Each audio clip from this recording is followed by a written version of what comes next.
잠시 기도하고 시작하겠습니다.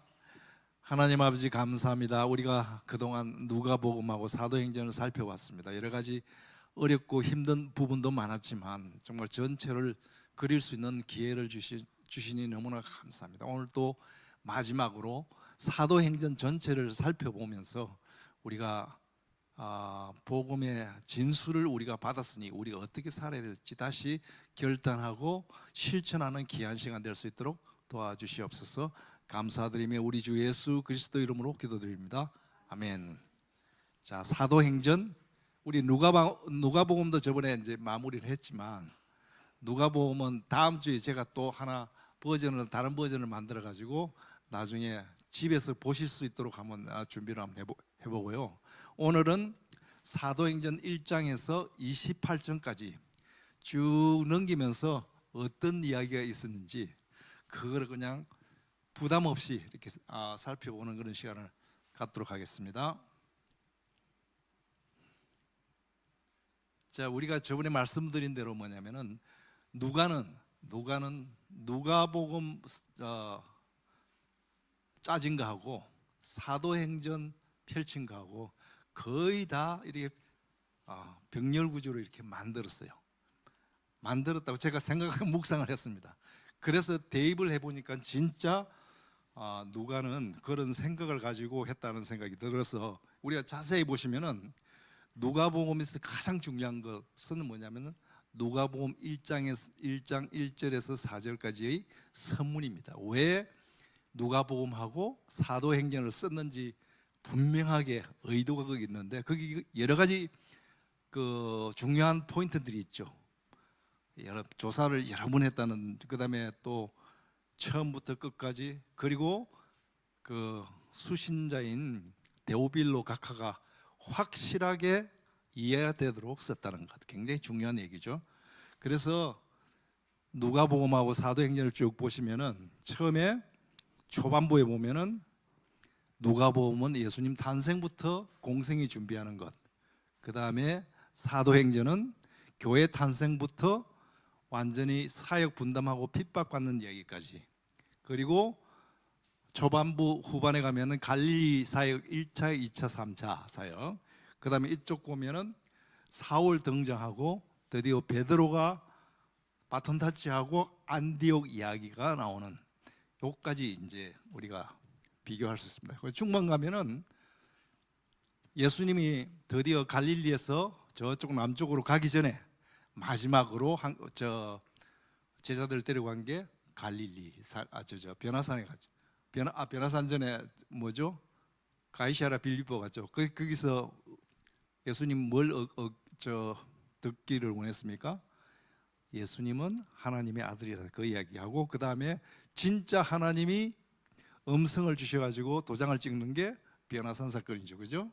그리고 이제 9장 51절에 어디로 가느냐면은 바로 유대 방향으로 가는 이야기가 나옵니다. 그래서 유대 방향으로 내려가면서 여러 가지 있지만 베레아까지, 사실은 우리가 누가복음에서 가장 핵심이 되는 게 뭐냐면은 유대 방향에서 베레아까지, 거기에 하나님 나라 스타일 어떻게 살아야 될 것인지 집중되어 있습니다. 근데 나중에 제가 다음 시간에 될지 모르겠지만 앞부분 빼고 뒤에 십자가 이후 빼고 요 부분만 제대로 우리가 연결하면은 사실 누가복음은 많이 크게 이해될 수가 있겠죠. 자, 그리고 사도행전으로 넘어가면은 1차 전도 13장부터 가죠. 그리고 공의에 왔다가 15장에 갔다가 그 다음에 2차 전도 3차 전도까지 이야기가 21장까지 이야기입니다. 이제 대충 뭐 자세히는 필요 없고 큰 그림은 이해되시죠? 예. 그리고 나서 이제 후반부 가면은 누가복음은 예수님이 예루살렘 성 입성하는 장면 나오고 거기서 십자가하고, 근데 이쪽은 누가복음은 사도행전은 뭡니까? 3차 전도여행 끝나고 나서 예루살렘을 귀환하는 장면 나오죠. 그것도 딱 이렇게 대비가 되는 겁니다. 그리고 네 번의 재판, 누가복음에서 예수님이 십자가 네 번의 재판이 있는데 여기는 또 바울이 네 번의 재판이 있습니다. 신기하지 않습니까? 예. 그래서 여기는 십자가 부활 이야기 나오고 여기는 27장에 사도행전 27장에 보면은 갑자기 항해 이야기 기억나시죠? 저번 시간에 이야기했던 거 그건 완전 죽음이잖아요. 이쪽에 십자가나 마찬가지 그 십자가 부활이 거기서 일어난 거나 마찬가지지 않습니까? 그래서 이제 그 로마 제국의 중심이 땅끝인 뭐냐면 로마 시까지 가는 장면이 쭉 나오는 거죠. 근데 이거를 쭉 하다 보니까 우리는 누가복음을 공부하고 지식적으로 사도행전을 공부를 했다. 그러면 나하고 무슨 상관인가? 이런 생각이 들죠? 그래서 제가 나름대로 생각을 이게 누가복음 사도행전은 완전 정인 중심으로 증거 중심으로 그러니까 사건 시간하고 장소가 굉장히 중요하죠. 그래서 우리 사도행전은 이렇게 방금 지금 이야기를 했습니다. 자, 이걸 근거로 해서 저는 이걸 누가복음하고 사도행전을 보면서 나는 그럼 어떻게 살라 그러는가? 저의 신앙 여정하고 대비를 한번 해봤어요. 보니까 처음에 예수님 영접을 했습니다.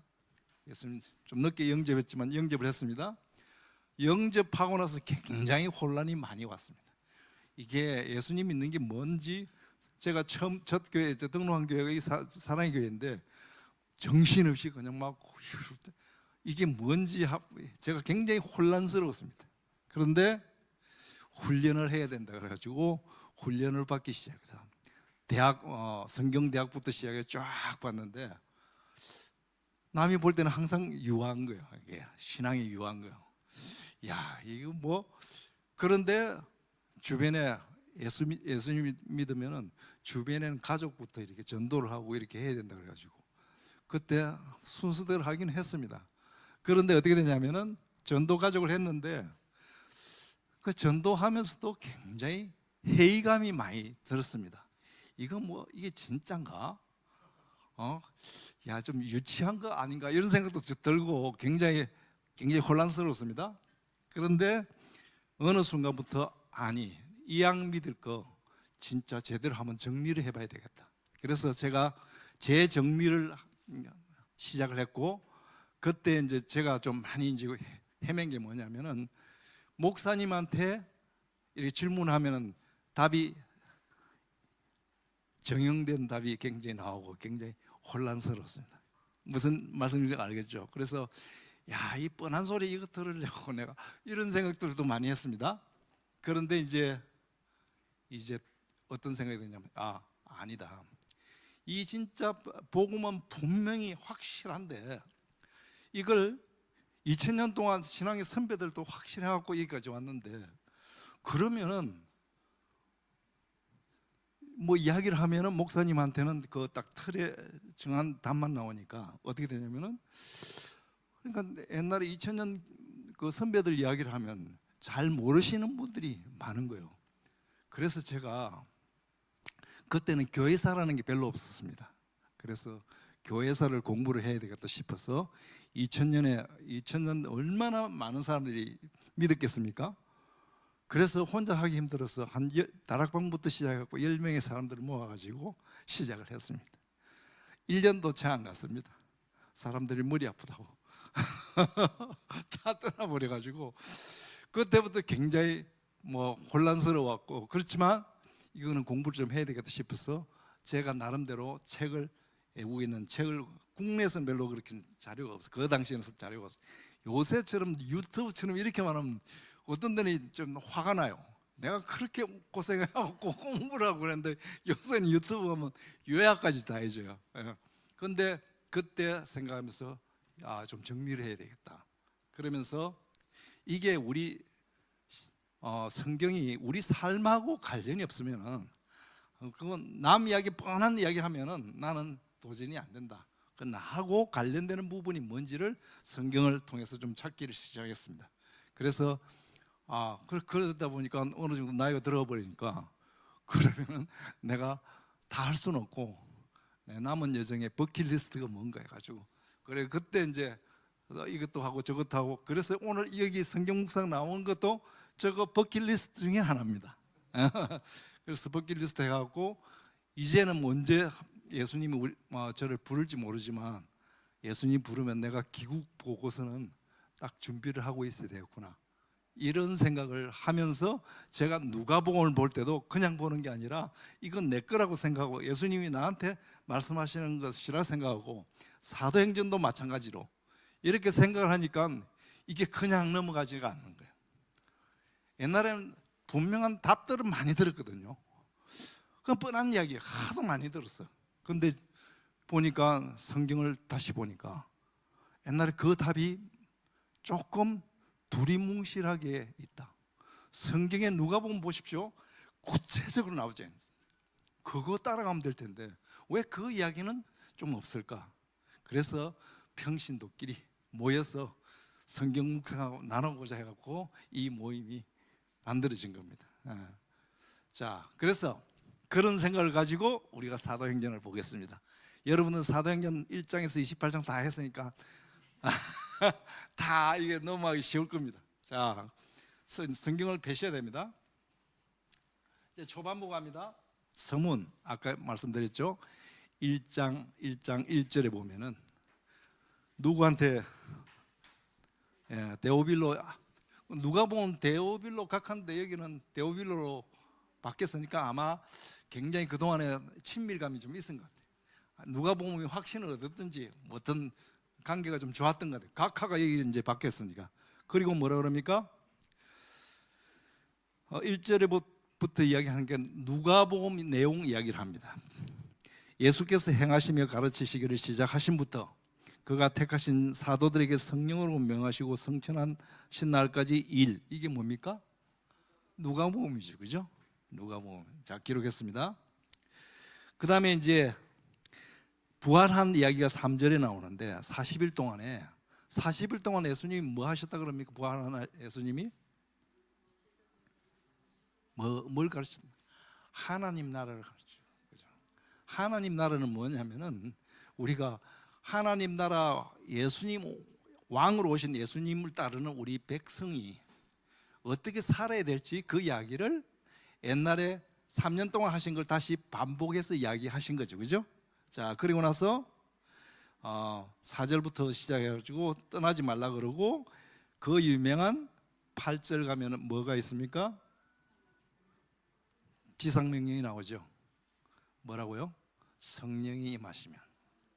그러면 성령이 곧 예수님은 딱 알고 계신 열흘 후에 성령이 임할 텐데 그냥 열흘 후에 이렇게 말씀하시면 좀 시원할 텐데 기다리라 그러고는 열흘 후에 성령을 보내주시죠. 그래서 기다리는 장면이 1장 12절부터 쭉 이야기하면서 하나 빠진 가롯 유다에서 빠진 사람을 메꾸는 작업을 하죠. 그게 1장 끝까지 이야기입니다. 이게 뭐 다 아시는 거니까. 자, 그러면은 이제 2장 들어갑니다. 2장 가면 그 유명한 오순절 사건 이야기죠. 그래서 빈틈 있도록 뒤에 제일 끝에는 빈칸이니까 좀 쓰시면 됩니다. 자, 오순절 성령 사건인데 여기 이야기는 굉장히 많죠. 그런데 오순절 성령 사건 이야기하면서 드디어 그걸 누가 해설을 합니까? 누가 해설하죠? 베드로가 벌떡 일어나서 해설하죠. 구약 3개를 이야기합니다. 시편 2편하고 요엘 이야기를 하면서, 요엘서에는 이미 성령이 올 거라고 이야기를 했고, 시편에는 뭐냐면은 부활하신 예수님 살아서 온다는 거, 그 다음에 예수님이 다윗의 자손으로 온다는 그 3개를 이야기를 하면서 쫙 설명을 합니다. 그러니까 반응들이 어떻게 납니까? 37절 보면 2장 37절 어떻습니까?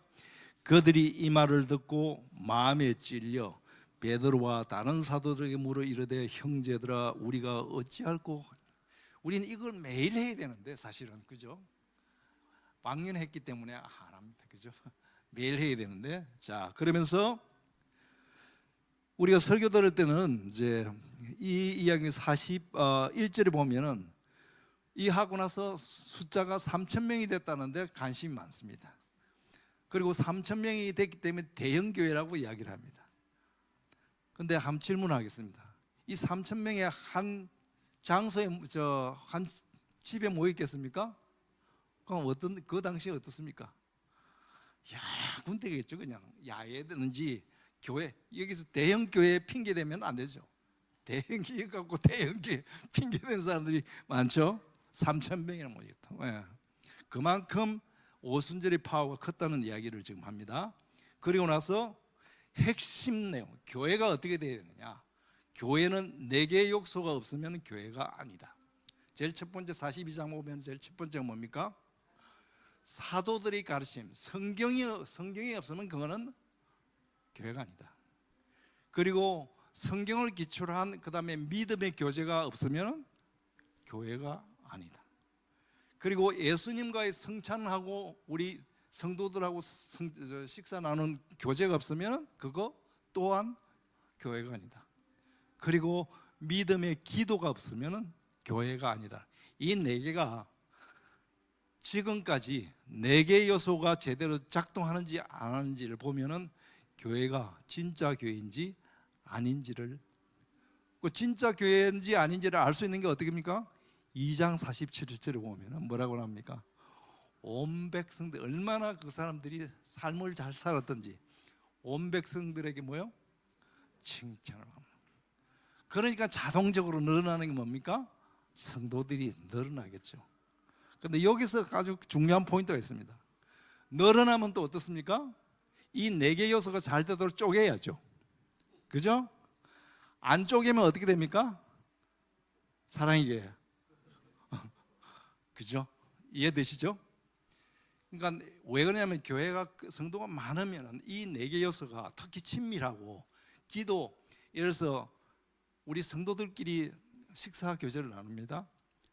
그 정도 가까우면 기도 제목, 각 집안의 기도 제목은 자동적으로 알게 되겠죠. 자기 집안 식구들 위해서 기도하는 것처럼 그만큼 유대관계가 강하겠죠. 그럼 몇천 명 되면 어떻게 되겠습니까?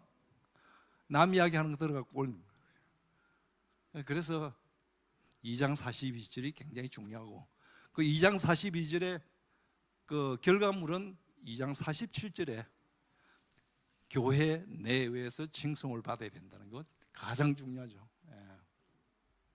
그 다음에 그 유명한 3장입니다. 여러분들 3장 그 뭔 얘기죠? 3장의 앞부분에 10절까지 이야기가 다리 못 쓰는 사람, 자 이렇게 나오죠. 이건 굉장히 중요한 겁니다.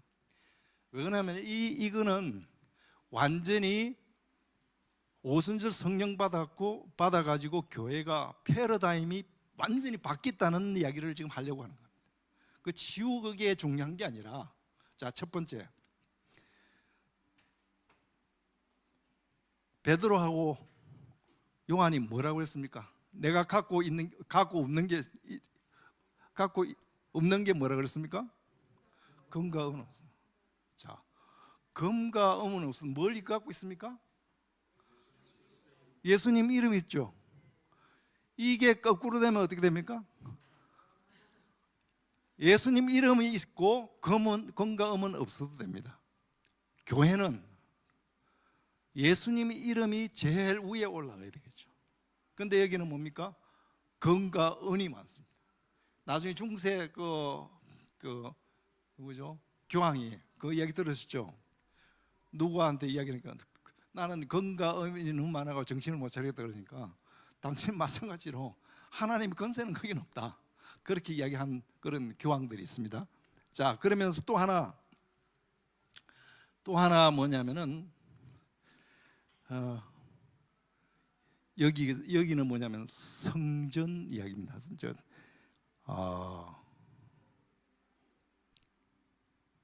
옛날에는 성전은 이 다리 다친 이 사람이 들어갈 수 있습니까? 지금은 뭡니까?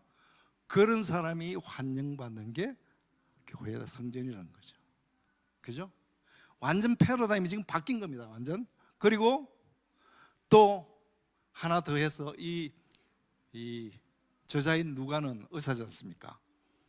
자, 그 사람이 일어날 때 어떻게 일어났다고 자세히 설명이 되는데 오른손을 베드로의 오른손을 잡았으니까 베드로 왼손을 잡고 그쪽 사람이 오른손 잡고 일어나게 생겼습니다.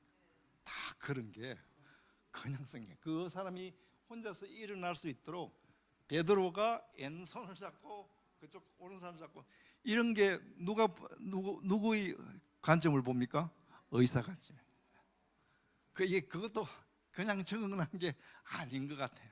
이 모든 게 우리는 이 한 사람이 기적 행한 것만 이야기를 하는데, 이거는 앞으로 새로운 교회의 형태가 어떻게 될 것인지 미리 딱 이야기를 하는 거예요. 여기서부터 이제 문제가 생깁니다. 그러니까 어떻게 합니까? 이런 사람이 성전에 뛰어다녀, 할렐루야 하고 뛰어다녀. 그동안에 믿고 있던 사람은 어떻습니까? 쏙 불이 나는 거예요. 불이 나면 그럼 어떻게 하겠습니까? 이제 핍박하기 시작합니다. 핍박하는데 뭐 잡아놓고 별짓 다 하죠. 지금은 안 그럽니까? 비슷합니다, 그죠? 예.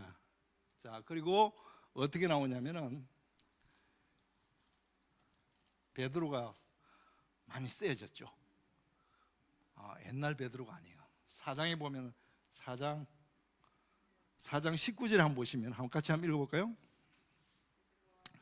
베드로와 요한이 대답하여 이르되 하나님 앞에서 너희 말을 듣는 것이 하나님의 말씀을 듣는 것보다 옳은가 판단.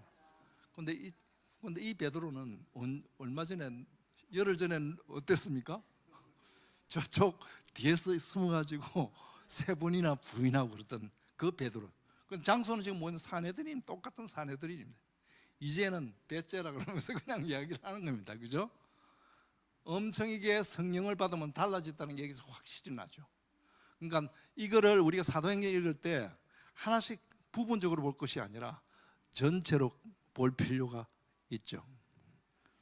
그 다음에 사장 끝에 가면은 23절에서 31절 이야기입니다. 베드로도 그렇고 이 기적도 많이 벌고 진짜 성전에 진짜 오리지널이 뭐라는 것을 깨달은 성도들이 굉장히 기도를 열심히 했을 거 아닙니까? 그것도 어떻게 해요? 한마음으로 기도했습니다. 그런데 이 한마음으로 기도하는데 하나님 딱 내려다 보시다가 오케이 사인을 줍니다. 그게 뭡니까? 그래, 이렇게 하는 게 진짜야. 31절요. 빌기를 다함에 모인 곳이 진동하든지 무리가 다 성령이 충만하여 담대히 하나님의 말씀을 전하니라. 하나님도 너무 기뻐갖고 땅을 흔들어가지고 대답하시는 것 같아요. 이런 게 그냥 누가가 그 전개하는 게 보면은 대단하지 않습니까? 그 다음에 4장 또 32절에 가면은 드디어 이렇게 삶의 신앙의 우선순위가 바뀌니까 가장 귀하게 여기던 물건들 있죠.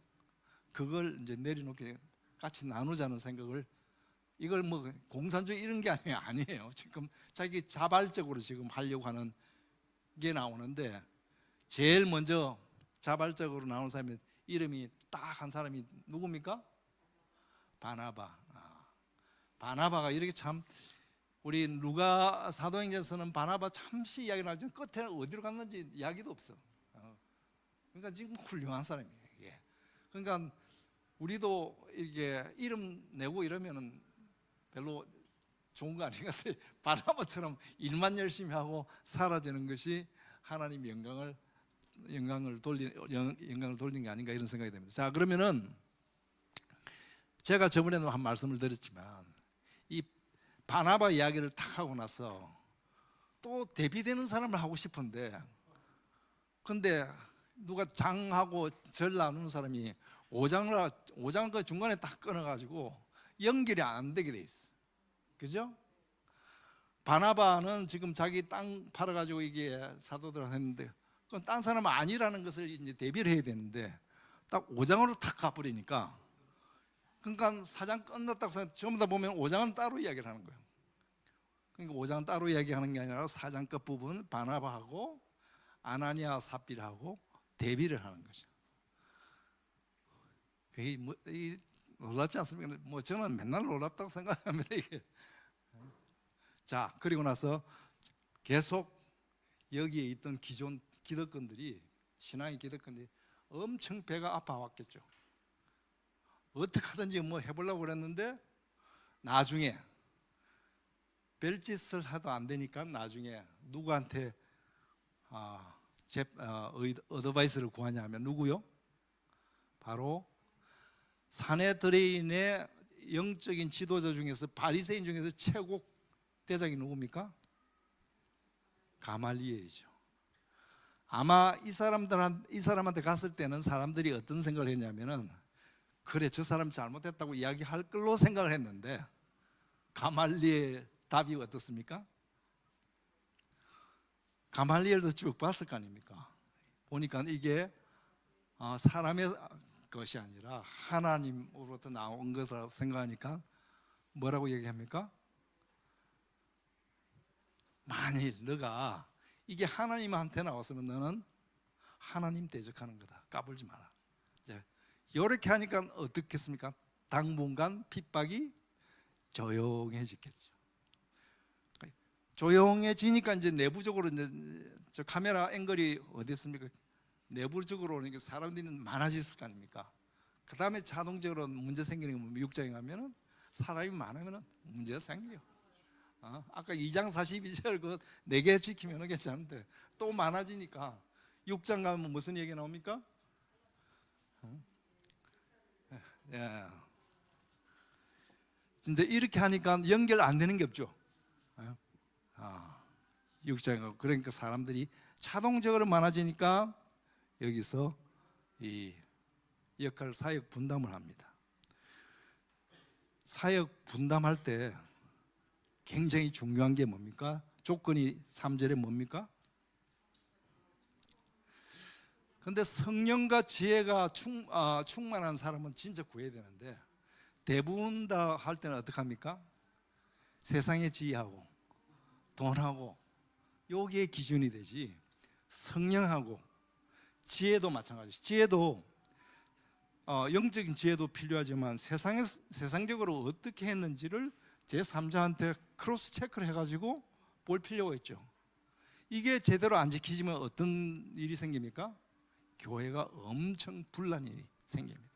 그 중에 하나가 누굴까요? 7사람 선택한 중에서 니골라죠. 어디 사람요? 안디옥 사람입니다. 처음에 했을 때는 굉장히 신실하지 않았겠습니까? 이 니골라가 나중에 저쪽 계시록에 가면은 골치 아프게 하는, 아주 이 사람 주장이 뭔가 합니까? 영적하고 육적으로는 틀리기 때문에 영적으로는 이렇게 해도 내 몸 마음대로 써도 된다, 이제 이 이야기거든요. 그래가지고 사람들을 혼란시키고, 어떤 사람은 그 사람이 맞다 아니다 이야기하는데 나는 그럴 수 있다고 지금 생각이 드는 거죠.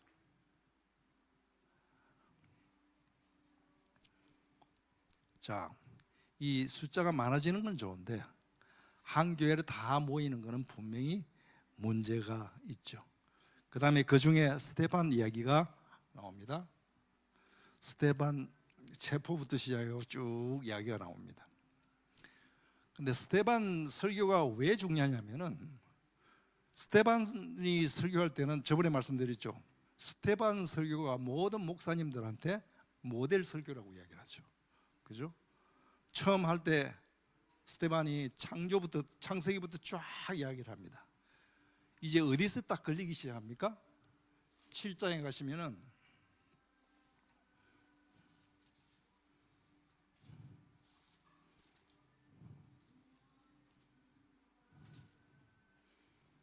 (7장) 47절에 가면은 쭉 예를 들어서 거기 듣던 사람이 너무나 저 사람 되게 똑똑하다 이렇게 생각했습니다.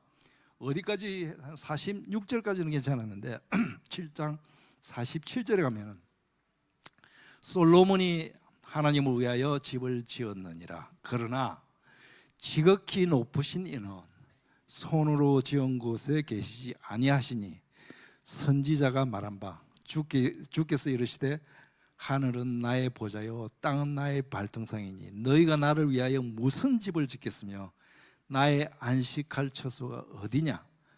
이 모든 것이 다 내 손으로 지은 것이 아니냐 한가 같으니라. 그러면서 직방으로 날립니다. 51장 뭐라고 얘기합니까? 목이 곱고 마음에 귀에 할례를 받지 못한 사람들아, 너희도 너희 조상같이 항상 뭘요? 지금은 안 그런가요? 참 똑같은 얘기의 반복입니다. 2000년 동안 똑같은 얘기의 반복입니다. 그래서 우리가 성경을 이렇게 자세히 봐야 되는 거예요. 자, 그리고 나서 이제 스데반이 순교를 하죠. 스데반 순교가 왜 중요합니까? 또 사도행전에서 제일 첫 번째 순교가 누굽니까? 스데반입니다. 스데반은 제자입니까? 열두 사도입니까? 평신도입니까? 예. 자, 그러면은 왜 스데반 순교가 중요할까요? 자, 우리가 아까 1장 7절, 1장 8절인가요? 너희가 성령이 임하면 걷는 걸 받고 움직이라 그러죠. 예루살렘과 온 유대와 쭉 나오죠. 지금 스데반 순교 당했을 때가 언제입니까? AD 35년 정도입니다. 예수님 성천한 지가 언제입니까? AD 30년입니다. 몇 년이 지났습니까? 예수님이 그 엄한 지상국 명령을 했는데도 5년 동안 꼼짝을 안 합니다. 핑계대고 신앙 갖고 있다 그러면서 절대 흩어지지 않아요. 지금은 흩어지려고 그럽니까? 대형교회 흩어지려고 안 그럽니다. 절대 딱 붙어갖고 순장만 모사하고 다 붙어가 있습니다.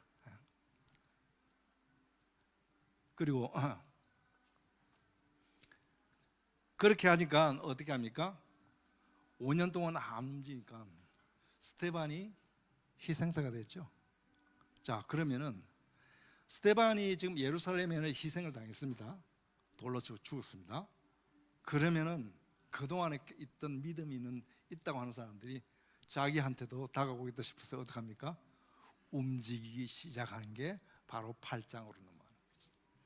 그냥 그게 있는 게 아니고 그 엄청나게 핍박을 하나님이 스데반을 통해서 순교를 시키니까 사람들이 이제 어디로 갑니까?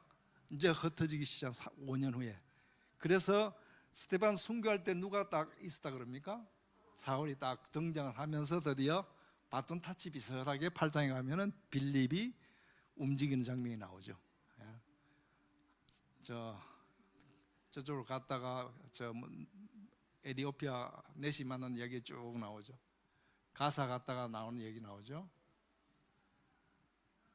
가이샤라까지 갑니다. 나중에 8장 쭉 보면 어디까지는 그쪽에 지금 팔레스타인이죠. 그쪽 가이샤라까지 갔다는 이야기가 나옵니다. 그게 40절에 나오죠. 자, 그 정도 됐으면 이제 5년 지났으니까 이제 하나님이 계획을 하죠. 뭔 계획을 하시냐면은 옛날 스타일을 갖고 있던 사람은 율법에 굳어 있는 사람은 참 바꾸기 힘든, 그죠? 그래서 누구를 딱 대비를 시킵니까? 사울 대비시키는 장면이 이제 나옵니다. 9장부터 쭉 나오죠. 근데 9장부터 나오는데 이게 참 누가는 굉장히 대단한 사람이, 사울이 처음에 가서 극적으로 다메섹에서 예수님 만나고 그 가는 장면에 비전을 보지 않습니까? 똑같이 비전을 본 사람이 또 누굽니까? 안디옥에 누가 있습니까? 아나니아하고 똑같은 비전을 보여주죠. 어떤 사람이 자기가 하나님 비전 받았다고 우기면 알 수가 있나요? 그게? 하나님은 확실하게 해서 사울한테 주고 그 다음에 아나니아한테 주고 한 말이 딱 맞도록 만들어 주죠. 놀랍지 않습니까? 그것만 그런가요? 자, 그래서 이제 사울 넘어가면 이제 9장부터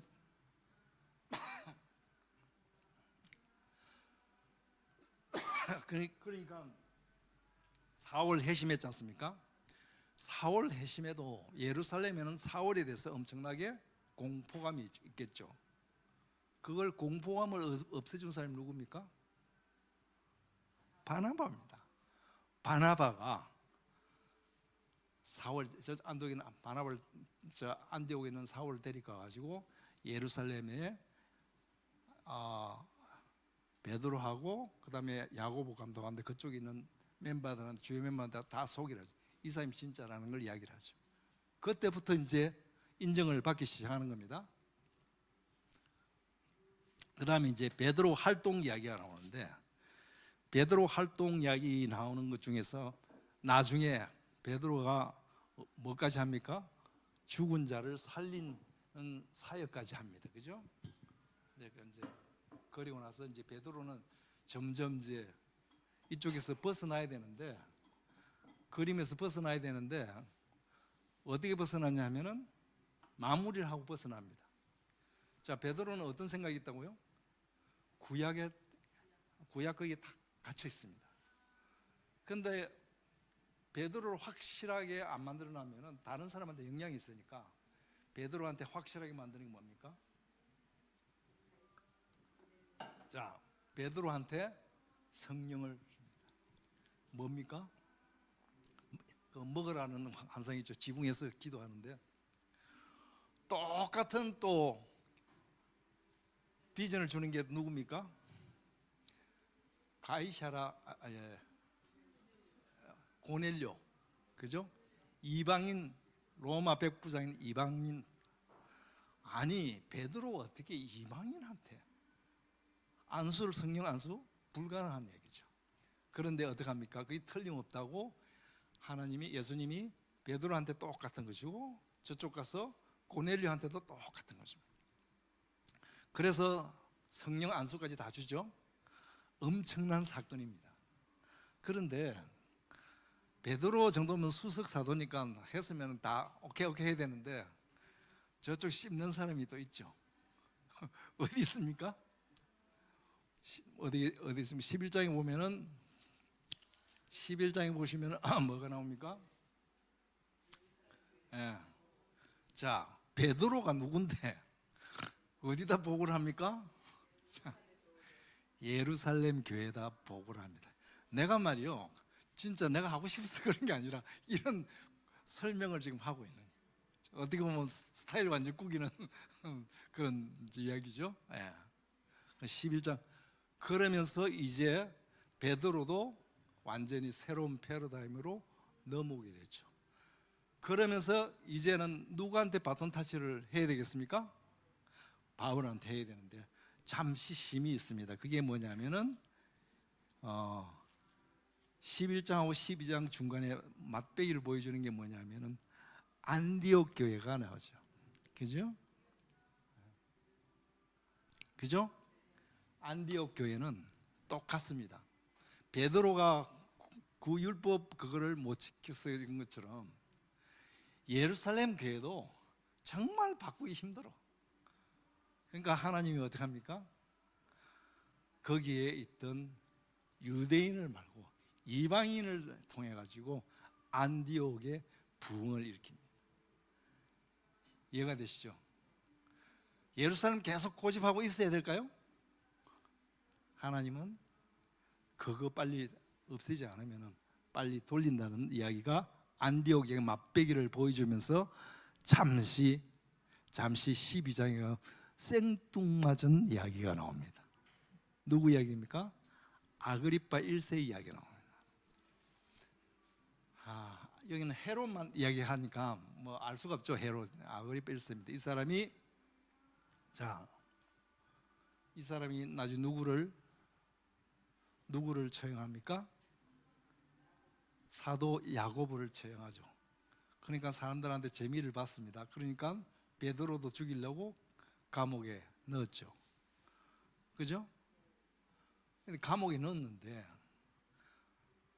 예수님이 그냥 두질 않았어요. 감옥에 천사를 보내서 베드로를 나오게 합니다. 나오게 해가지고 그거 제대로 그 감옥 관리 못했다고 그 사람들, 감옥 속에 있는 사람 다 죽었습니다. 근데 이거하고 대비되는 게 저쪽 16장에 가면 나중에 빌립보에서 감옥에 있는데 그거는 안 죽였습니다. 대비가 됩니다. 자, 죽였습니다. 그런데 제일 중요한 게 뭐냐면 이제 그 마가 다락방에 여기서 기도를 했을 거 아닙니까? 뭘 위해서 기도했을까요? 베드로 석방시켜 달라고 얘기했죠. 그런데 17장 딱 보니까 뭡니까? 17절 보면 뭡니까? 이름까지 나오죠. 베드로가 노크를 했습니다. 예. 여자 이름이 어디 있더라? 어디 있는지. 예? 13절 로데라는 했는데 베드로가 노크를 하니까 저쪽 안에 기도하는 사람한테 갔습니다. 베드로다 그러니까 미친 소리 하지 마. 정신 나가냐 그러죠. 그래서 실제 열어보니까 실제 기도 응답을 받았는데도 그죠? 그걸 믿지 못하는 거예요. 그리고 나서 어떻게 됩니까? 17절이 굉장히 중요하네요.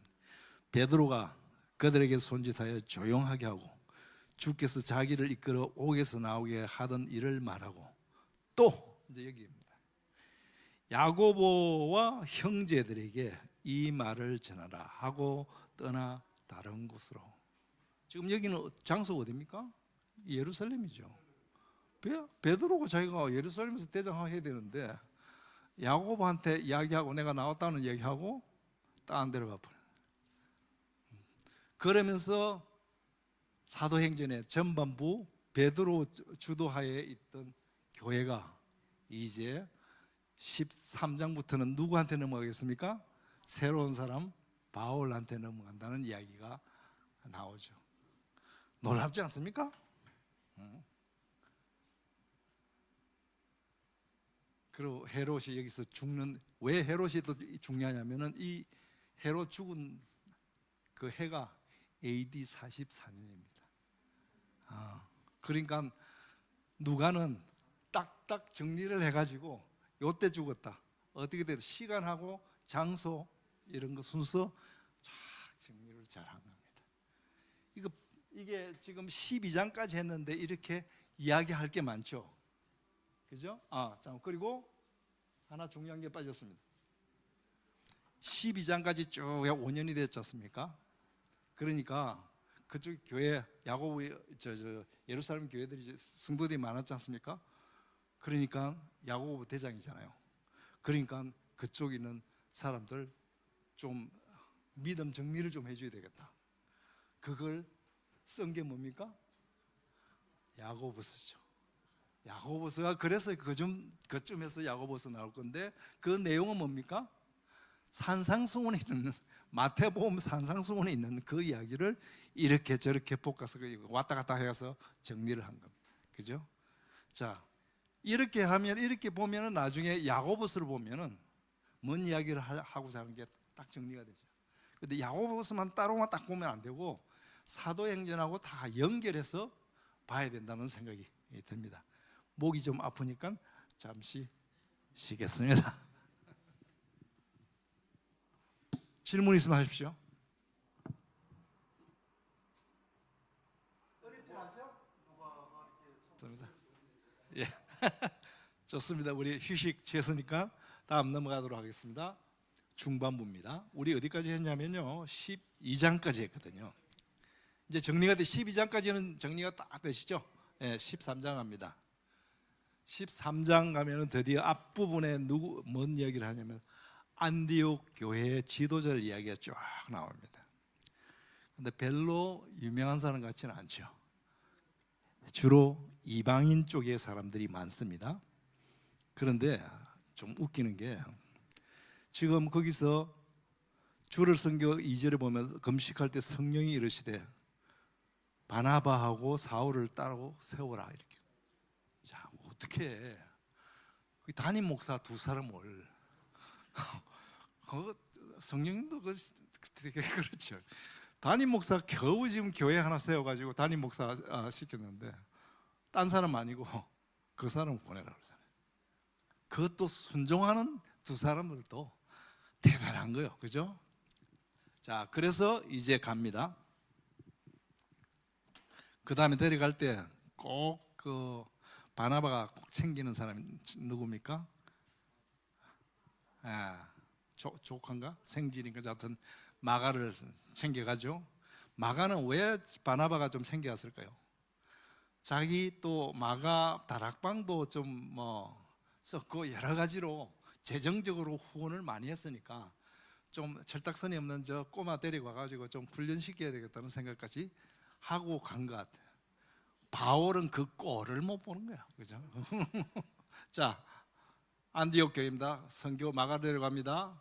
그 다음에 13장에 보면은 드디어 비시디안 안디옥에 들어간 이야기 나오죠. 비시디안 안디옥에서 지금 들어간 거는 굉장히 중요한 게 뭐냐면은 여기 두 사람이 지금 선교를 가지 않습니까? 누굽니까? 바울하고 바나바. 자, 바울은 이 선교로 가기 위해서 기다린 기간이 얼마나 됩니까? 14년 기다렸습니다. 갈라디아서 나오죠? 자, 예수님 만나고 나서 얼마나 뜨거웠겠습니까? 그런데 제대로 선교해보지도 못하고 자기 고향에서 다소에서 10년간 있었단 말이에요. 그 동네에서는 이제 전도를 했겠지만, 그래 이제 공식적으로 지금 선교를 가는데 얼마나 뜨거웠겠습니까? 그러니까 비시디안 안디옥에서는 엄청나게 하고 싶은 이야기 엑기스가 뭐냐면은 율법은 아니다. 예수님이 새로운 메시아가 그게 대체가 돼야 된다. 그 이야기를 막 엄청나게 강하게 하다 보니까 그 해당에 있는 사람뿐만 아니라 수많은 사람들이 거기에 기뻐해하고 다음 주에도 나오라고 지금 이야기를 하죠. 그 이야기를. 그러니까 비시디안 안디옥에서 설교를 한 거는 그냥 설교가 아니라 14년 동안 담은 것들이 다 있는 거예요. 근데 이런 내용이 나중에 어디에 나타나 있을까요? 갈라디아서에 나타나. 요거 다 끝나고 나서 나중에 갈라디아서로 거기 내용이 나오겠죠. 자, 그리고 이고니온을 갔다가 루스드라로 합니다. 루스드라 어디 있죠? 거기가 루스드라 가서 루스드라 가서 그 이야기죠. 제우스하고 에르메스 이야기 나오죠. 하고 그 다음에 루스드라에서 어떤 일이 생깁니까? 몇 절이죠? 19절. 유대인들이 안디옥과 이고니온에서 와서 무리를 충동하니 그들이 돌로 바울을 쳐서 죽은 줄을 알고 시내로 끌어내치니라. 이건 중요한 게 뭐냐면은 사도행전 7장에 누구를 죽였습니까? 뭘로 죽였습니까? 자기가 죽였죠, 그죠? 근데 이번에는 자기가 당했어, 그죠? 아마 자기가 당했을 때 별로 아프다고 생각 안 했을 것 같아요. 자기가 잘못 당겼으니까. 이게 나중에 고린도 후서에 가보면은 내가 이 사람 거의 임사체험까지 한 거 아닙니까? 내가 뭐 죽었는지 살았는지 모르겠지만 삼청천 이야기가 고린도 후서 나오죠. 그때 이야기가 바로 이때 이야기가 아닌가를 이야기하는 사람들이 굉장히 저는 맞을 것 같아요. 예. 자, 근데 여기서 하나 누구를 건집니까? 나중에 이 기적을 보고 그 동네 사는 꼬마가 너무 충격을 받고 도전을 받아가지고 나중에 2차 전도 때 따라가는 꼬마가 하나 있었습니다. 누굽니까? 디모데죠. 예. 자, 이제 돌아옵니다. 돌아왔습니다. 자, 14장에서 1차 전도 여행을 다 해서 똑같은 코스를 해서 돌아왔습니다. 예루살렘에서 이제 왔습니다. 예루살렘 온 게 아니라 이 사람이 선교센터가 어디입니까? 안디옥이죠. 안디옥으로 갔습니다. 그런데 15장 보면은 어떤 사람이 유대로부터 내려와서 형제를 가르치되 너희가 모세의 법대로 할례를 받지 아니하면 능히 구원을 받지 못하리라 하니 바울 및 바나바와 그들 사이에 적지 않은 다툼과 변론이 일어난지라. 이렇게 이야기가 쭉 나오죠. 그래서 어떻게 됩니까? 자, 쟤들 데리고 가서 예루살렘에서 회의를 해라. 그래갖고 데리고 가죠. 예루살렘 공회 내용 아시죠? 거기 보면은 자, 입장을 한번 보십시오. 공회에 여러 사람들이 다 모였을 거 아닙니까? 베드로는 일어나 가지고 뭔 이야기를 합니까? 베드로는 해가지고 나는 저 11장 이야기한 10장 11장 고넬료 이야기입니다. 그 이야기 이방인한테도 성령 주는 거 그래갖고 하나님의 오케이 받았다. 그 이야기를 하죠. 그런데 바나바하고 바울이 이야기를 한마디도 이야기합니까? 있어요? 이때 바울은 엄청 속이 이렇게 엄청 그냥 폭발 직전까지 갔을 거예요. 그죠? 바나바는 원래 순한 사람이니까 그렇지대로 바울은 엄청나요. 그리고 또 주도하는 게 장면이 뭐라고 이야기합니까? 누가 주도를 합니까? 야고보 감독이 하는데 이 사람 잘 보면은 누가는 그런 걸 잘 본 것 같아요. 협의를 쭉 한 것 같지 않고 야 편지 써 이렇게 써. 편지 쓰는데 편지 내용도 바울은 참을 수가 없어. 왜요? 할례 받는 것까지는 좋다는 거예요. 그죠? 그런데 그 편지 쓸 때 뭐까지 하라 그럽니까? 음식 먹는 거 뭐 이게 구약 무시해도 되는 것까지 다 집어넣었죠. 그런데 야고보는 나름대로 고민을 해갖고 집어넣었을 거예요. 그거를. 이제 대충 그 그림이 잡히죠. 사람들이 모여서 뭘 지금 싸움하는지 내용이.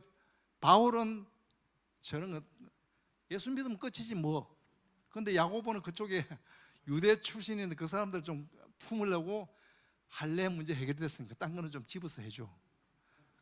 야 이게 근데 그런 이야기 많이 들었습니까? 근데 그 이야기 교회는 그러니까 그거까지는 하나님 봐주시는 것 같다는 느낌이 드는 거예요. 그렇지 않습니까? 그래서 나중에 야고보 감독이 편지 쓰라고 딱 이야기하면서 사람들을 보냅니다. 보내니까 바울 입장 한번 생각해 보세요. 회의 끝났습니다. 그래요. 열이 씩씩 받아왔는데 이제 우리 1차 전도 여행 때 한 게 많으니까 가서 다시 단둘이 하자 이런 생각이 했을 거 아닙니까?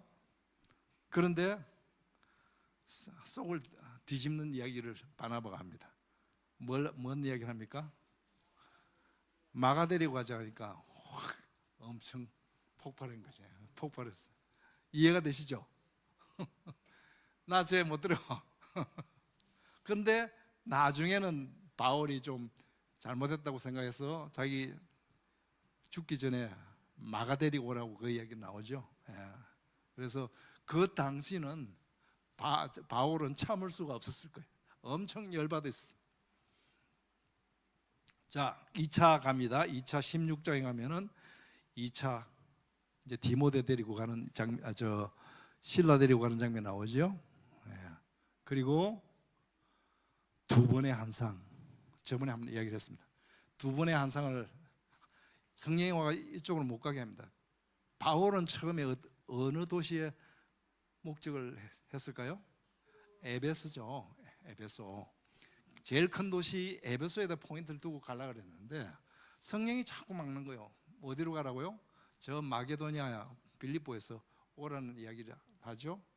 그래서 빌립보는요 다른 것보다는 빌립보는 어떻습니까? 가서 빌립보 갔을 때 사람들이 있었습니까? 성도가 있었습니까? 다 그 사람들이 어디서 기도 드린다 그랬죠? 빨리 강가에서 그랬죠. 유대인 10명만 있으면 뭐가 있습니까? 해당이죠. 그럼 10명이 있었다 없었다? 없었다.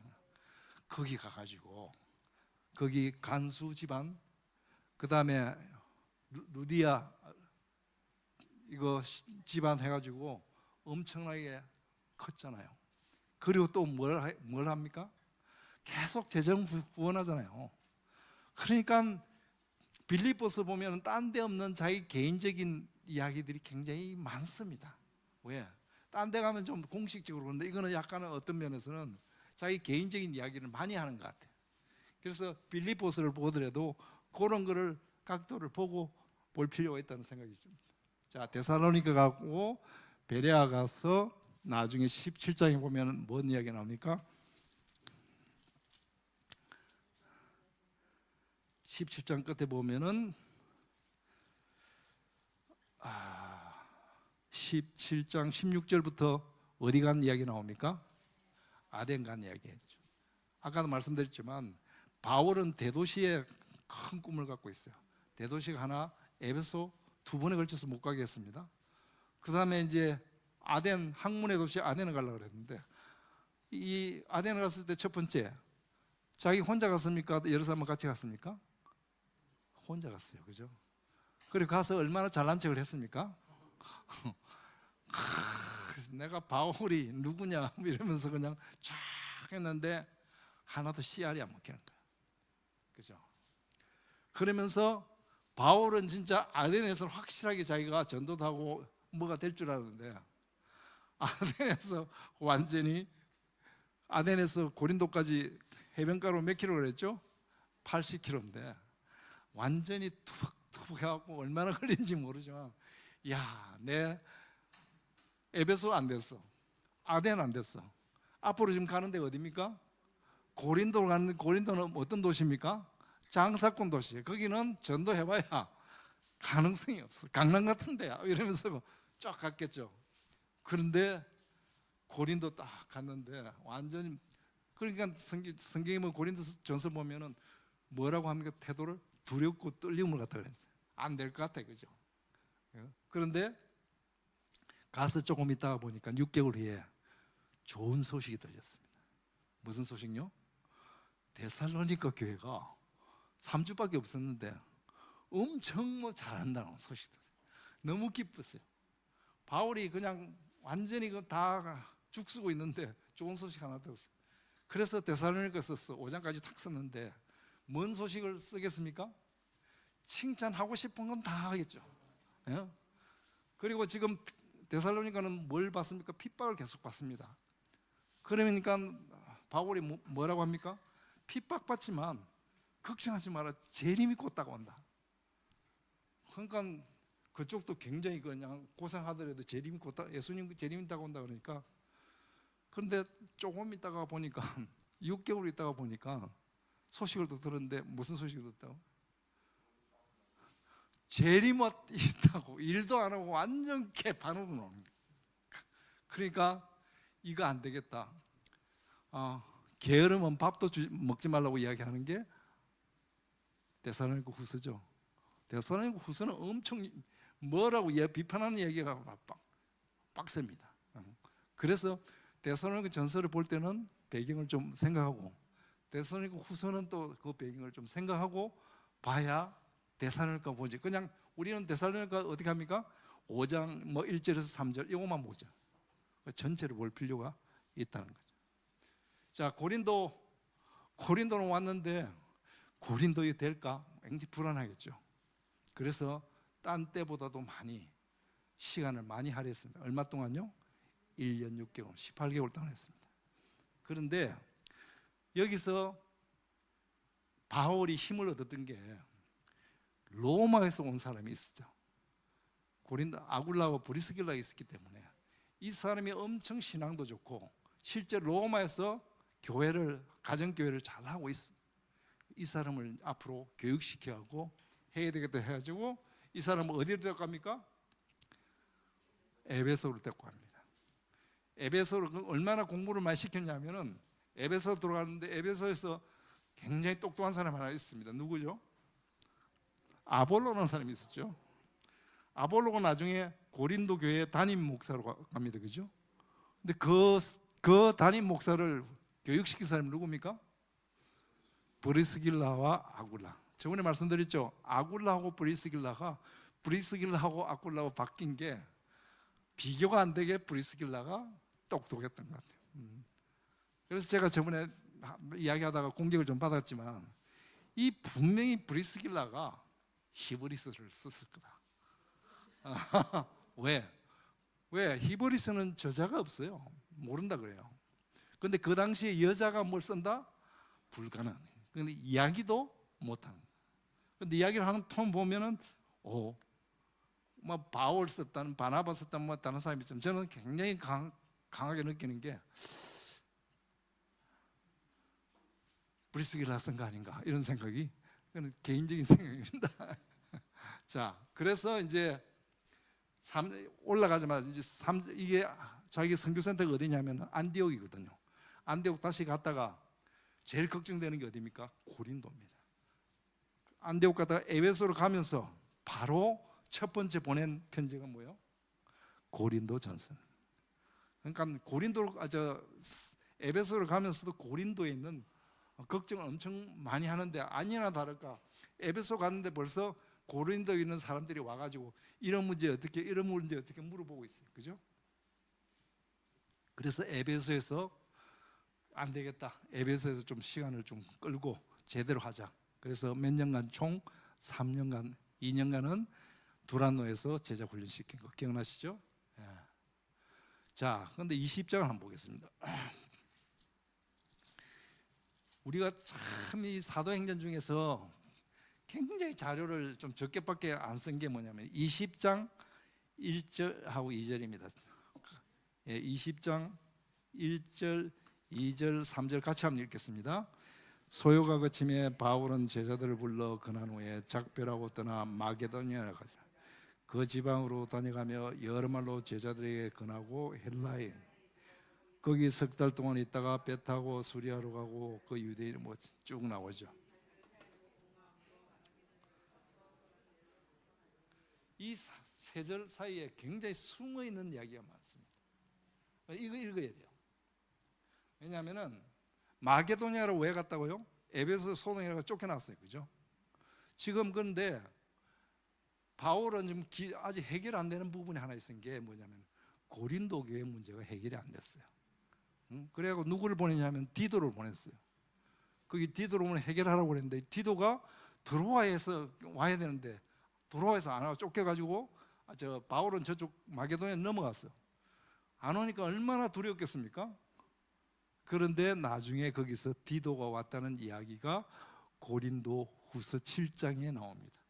그래 와가지고 뭐라고 그러냐면 모든 문제는 해결됐다 이렇게 이야기가 나오죠. 자, 그래서 이제 거기서 고린도 후서를 쓰고 어떻게 생각 한번 해보십시오. 고린도 문제 해결됐습니다. 에베소 이제 3년 동안 해갖고 다 됐죠. 이제 뭐라고 하냐면은 더 전도할 때가 동로마 제국 동쪽에서는 더 할 데가 없다는 거예요.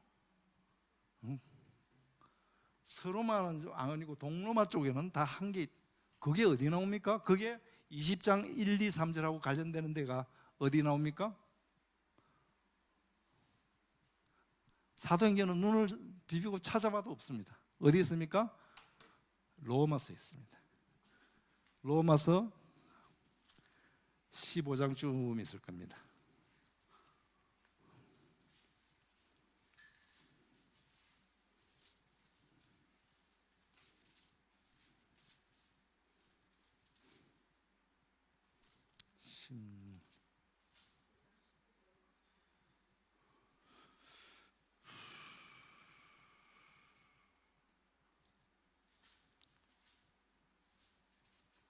이렇게 나오죠. 네, 19절요. 15장 19절 제가 읽습니다. 19절요. 표적과 27부터 제가 읽겠습니다. 그러므로 내가 그리스도 예수 안에서 하나님이 이르되 자랑하는 것이 있거니와 그리스도께서 이방인들을 순종케 하기 위하여 나를 통하여 역사하신 것 외에는 내가 감히 말하지 아니하노라. 그 일은 말과 행위로 표적과 기사의 능력으로 성령의 능력으로 이루어졌으며 그리하여 어디서부터요? 내가 예루살렘으로부터 두루 행하여 일루리곤까지 그리스도의 복음을. 일루리곤이 어디입니까? 요새 같으면 달마디아죠, 그죠? 로마 제국의 에게 오른쪽에 있는 그 북쪽 지방이죠. 그러니까 사실 로마 제국에서 보면 동로마야, 그죠? 그러니까 뭐냐면은 다 이제 복음을 다 전했습니다. 그리고 또 뭐냐면은 20절에 뭐라고 하냐면은 또 내가 그리스도의 이름을 부르는 곳에는 복음을 전하지 않기를 힘썼노니 이는 남의 터 위에 건축하지 아니하려 함이라. 이미 교회 세워진데 가서 그냥 방해 안 하겠다는 얘기죠. 좀 훌륭한 태도죠, 그죠? 상가에 뭐 2개씩 3개씩 있는데, 자, 그 다음에 또 그 이야기가 지금 이야기 나오죠. 마게도니아에서 이제 고린도로 해서 갑니다. 이고니온 갔다가 3개월 동안 어디가 있는다 그러죠? 어디요? 아가야죠. 아가야 수도는 어디입니까? 고린도죠. 자, 고린도 가가지고 이제 어떻게 했습니까? 이고니온까지 다 해갖고 마음이 굉장히 편해졌겠죠. 그죠? 그래가지고 이제 저쪽 아가야 고린도에 딱 내려갔는데 뭔 소식을 들었습니까? 브리스길라하고 아굴라한테 소식을 들었습니다. 뭐요? 브리스길라 아굴라는 지금 어디 있습니까? 로마에 있습니다. 그죠? 로마 교회를 했는데 로마 교회가 분쟁이 일어났다. 그죠? 유대인 크리스찬하고 이방인하고 크리스찬하고 싸움이 났다. 그래서 석 달 동안 앉아가지고 그동안에 간단하게 쓰려고 그러다가 내 생각에는 갈라디아서 썼지만 조금 더 좀 신학적으로 정리를 좀 확대해서 좀 해야 되겠다 해서 로마서를 어떻게 하냐면은 이방인 입장에서 또 유대인 입장에서 그 통합해서 그냥 문제를 해결할 수 있는 게 성령의 능력. 유대인은 어떻고 이방인은 어떻고, 그래 결국은 믿음은 어떻게 되느냐? 걸음으로 11장 삶이다. 그러면서 쭉 이야기를. 그래서 로마서를 좀 공부를 하고 싶은 생각이 들죠? 예. 자, 그래서 거기에 로마서를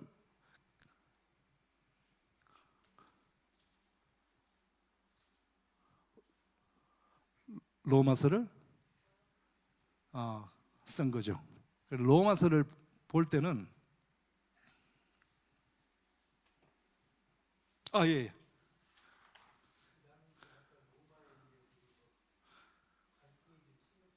네네.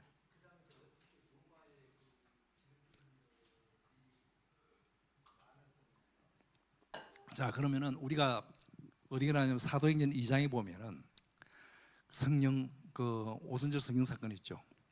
그때 성령 사건을 각 지역에서 다 이게 그 1년에 몇 번씩 오지 않았습니까? 거기 보면은 로마에서도 온 사람이 있습니다. 예. 근데 로마에서 온 사람이 이 성령 사건을 보고 나서 가서 교회에다가 교회를 세웠겠죠. 그 사람이 로마에 간 사람이 누굴까요? 브리스길라하고 아굴라겠죠. 아니 그러니까 1년에 유대인들은 1년에 3번에 오지 않습니까? 그때 브리스길라와 아굴라가 왔다는 기록은 없지만 충분히 우리가 그때 와가지고 교회 돌아가가지고 자기 생업지대에 가가지고 가정교회를 세웠겠죠. 아니 바울은 아직 로마는 가보지도 않았습니다. 근데 가보지도 않았는데 브리스길라가 아굴라가 거기 왔다가 에베소까지 이렇게 있다가 다시 로마로 갔죠. 가서 보니까 그쪽에서 무슨 문제가 있냐면은 클라우디우스 황제 기억나시죠? 클라우디우스 황제 때 로마에서 난리가 났어요. 유대인들이 그리스도 속한 사람하고 그렇지 않은 사람하고 싸움이 붙어갖고 클라우디우스 황제가 뭐라 그럽니까? 로마시에 있는 유대인들은 다 쫓아보내. 반은 어디로? 반은 알렉산드리아에 가고 또 반은 어디로요? 고린도로 왔다. 고린도 온 사람 중에서 누가 있었다고요? 브리스길라와 아굴라가 있었던 거지. 되시죠? 예? 우리가 어디 가요? 60년 바로 전이 50 몇 년 전, 50 몇 년. 쉽죠? 제가 뭐 성경 이야기 한 거 있습니까? 스토리만 지금 이야기를 계속 하는데, 그죠?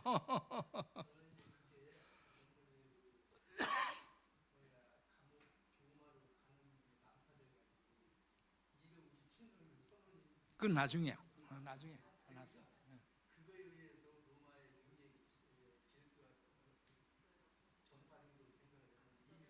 그 전에 그렇죠. 그거는 조금 있다가 나중에 이제 전파된 건 조금 있다가 이제 나오겠죠. 예. 자, 그러면은 이제 그리고 이제 다 해가지고 어디 가면 20장 다시 사도행전으로 돌아오면은 이제 20장에 보면은 어디로 갑니까? 이제 가야 됩니다. 어디로요? 예루살렘 가야 됩니다.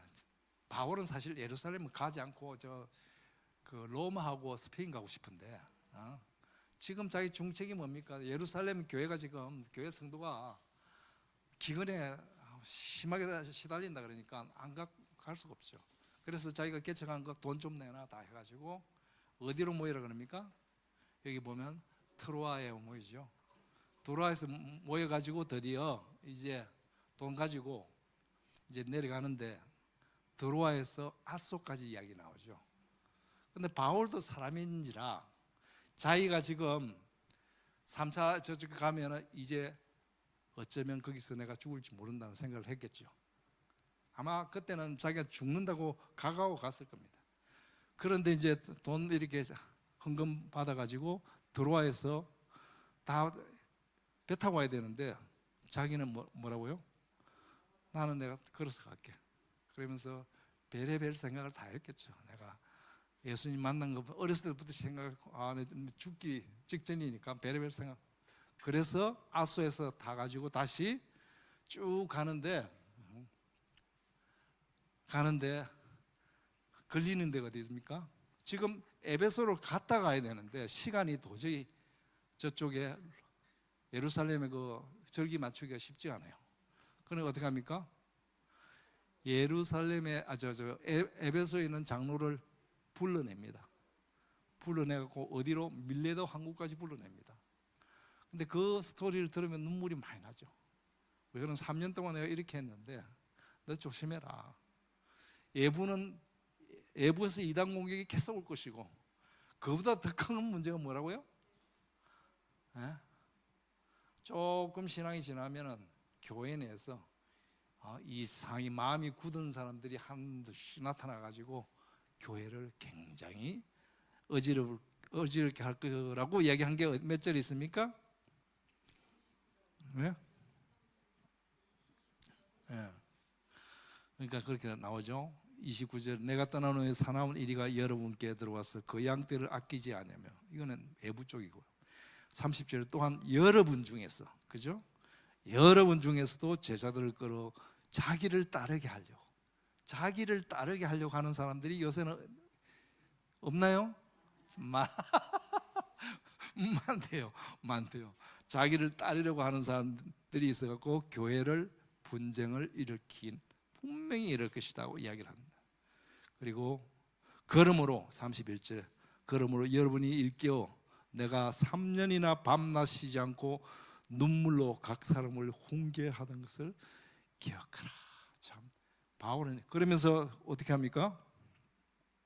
36절에 이 말을 한 후 무릎을 꿇고 그 모든 사람들과 함께 기도하니 다 크게 울며 바울의 목을 안고 입을 맞추고 다시 그 얼굴을 보지 못하리라 한 말로 말미암아 더욱 근심하고 100가지 그를 전송하니라. 이해가 되죠? 이런 예배소 교회도 좀 시간이 지나면 또 변합니다. 자, 그리고 이제 기한한 장면이 나오죠. 기한이 21장 드디어 해서 예루살렘 가는 장면이 나옵니다. 오늘 여기까지 하고 다음에 또 할까요? 안 그러면 예? 이거 나머지 하고 그 다음에 질문 받고 이제 그냥 이것저것 다 그냥 하는 걸로 그렇게 쉽죠? 너무 쉽죠?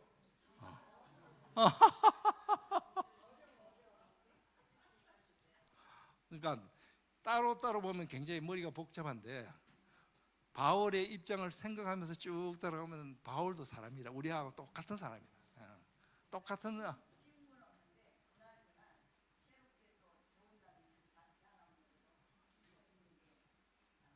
아이 감사합니다. 예?